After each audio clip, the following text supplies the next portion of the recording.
नमस्कार दोस्तों, आपका स्वागत है economic and public policy current affairs में डेली इकोनॉमिक वॉच पार्ट 3 में। चलिए हम इसको शुरू करते हैं। इसमें जो 11वें नंबर की न्यूज़ है, हमने 10 न्यूज़ पहले दो पार्ट्स में कर लिया है। तो और इंडिया का जो ऑटो सेक्टर है, इसमें एक बहुत ज़्यादा अपॉर्चुनिटी, बहुत अच्छी अपॉर्चुनिटी है कि हमें ग्लोबल हब की तरह हम करें, ऐसा कहना है पवन मुंजल जी का। पवन मुंजल जी हीरो मोटर कॉर्प के सीएमडी और सीईओ हैं। ऐसा उन्होंने कहा है कि हम जो इसमें हम सेल्फ रिलायंट हो सकते हैं, तो ये चांस जो है हमें वेस्ट नहीं करना चाहिए। एक तरीके से आपदा में अवसर वाली बात को आगे बढ़ा रहे हैं। तो ये कंपोनेंट सेक्टर में ग्लोबल हब बनने की एक तरीके से वकालत और पुरजोर वकालत कर रहे हैं पवन मुंजल सिंह। चलिए हम आगे देखते हैं। इसके बाद जो इसमें अगली इंपॉर्टेंट न्यूज़ है वो ये है कि सीइंग ग्रीन शूट्स इन सम सेगमेंट्स।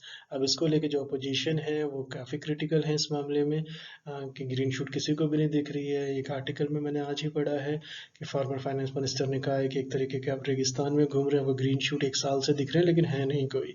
तो ये चीफ इकोनॉमिक एडवाइजर का एक तरीके से फेवरेट टर्म है ग्रीन शूट्स का। फाइनेंस मिनिस्टर भी इसको कह चुकी हैं और इसको आगे ही बढ़ा रहे हैं टाटा मोटर्स। वो कह रहे हैं कि हमें ग्रीन शूट्स जो हैं लॉन्ग टर्म सस्टेनेबिलिटी की तरफ बढ़ाएंगे, हमें दिखेंगे, ऐसा कहना है एमडी और सीईओ जो हैं टाटा मोटर्स के गिनूटर बुट्शेक, BUTSCHEK। और इंडियन अगली 13वें नंबर की न्यूज़ है, Indian auto components industry should not delink from imports. ये बहुत इंपॉर्टेंट न्यूज़ है। आत्मनिर्भर भारत की हम बात कर रहे हैं, लेकिन ऑटो सेक्टर जो है आजकल काफ़ी न्यूज़ में है। जीएसटी के रेट्स कट की बात कर रहे हैं, टू व्हीलर्स में 28%, इसको लेकर तीन तीन कैबिनेट मिनिस्टर्स कह चुके हैं। तो इस पर तो कार्रवाई आगे हो ही रही है। तो इंडियन ऑटो सेक्टर भी सीएम की जो थी हमने पिछले लेक्चर में डिस्कस किया है, तो ये काफ़ी न्यूज़ में है। तो इंडियन ऑटो कंपोनेंट इंडस्ट्री का ये कहना है कि हमें डीलिंक नहीं करना चाहिए। हमें ये है कि अभी सेल्फ रिलायंट हम नहीं हुए हैं, एक इम्पॉर्टेंट स्टेप है, लेकिन हमें पूरी तरीके से डीलिंक नहीं करना चाहिए। और इसको इसको कहने की वजह जो उन्होंने पीछे रीजन दिया, उन्होंने कहा है कि it's harder to boost cost competitiveness. की पहले तो ये कि हमारे यहाँ एक जिसको कहते हैं कि हमें प्रोडक्ट जो है वो उसकी कॉस्ट कम्पिटिटिवनेस का चैलेंज मिलेगा। इसके बाद टेक्नोलॉजी लेड इनोवेशन के लिए हमें अभी बाहर के उस पे फॉर्म्स पे निर्भर रहना पड़ेगा। और हमारा शेयर जो होगा, अगर हमें ग्लोबल सप्लाई चेन में अपने शेयर को बढ़ाना है, तो हमें उसमें पूरी तरीके से हम डीलिंग नहीं कर सकते हैं। तो ये कहना है महिंद्रा एंड महिंद्रा के मैनेजिंग डायरेक्टर पवन गोयनका जी का।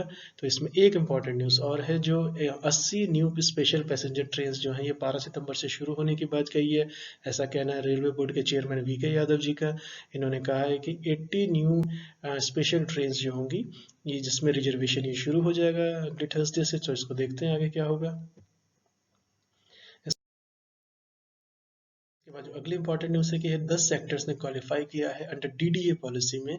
ये 18 महीनों के बाद जो वेब पोर्टल पे इन्होंने लैंड पूलिंग पॉलिसी को लॉन्च किया था, उसमें 10 सेक्टर को इन्होंने 3 जोन्स में बांटा था, जिसको लैंड पूलिंग पॉलिसी को LPP भी कहा गया, ताकि जो इससे लैंड जो था रिक्वेस्टिव अमाउंट ऑफ लैंड जो है वो क्वालिफाई कर सकें डेवलपमेंट पर्पजेस के लिए। चलिए अब इसके नेक्स्ट लेक्चर में हम इसमें देखेंगे आगे की सीरीज, आगे की इंपॉर्टेंट इकोनॉमिक की न्यूज़ सारी कवर हो जाएंगे। Thank you so much for listening. नमस्कार दोस्तों।